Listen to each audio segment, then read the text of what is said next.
Le débat public sur les deux EPR de l'Oyette se tient encore quelques jours et un point cristallise un grand nombre d'inquiétudes.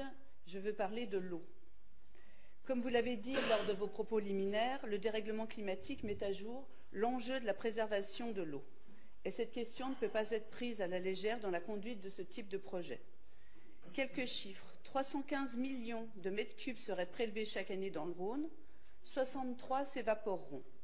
À titre de comparaison, la consommation annuelle de Lyon s'élève à 77 millions de mètres cubes, c'est-à-dire que 90% de la consommation annuelle de Lyon s'évaporera.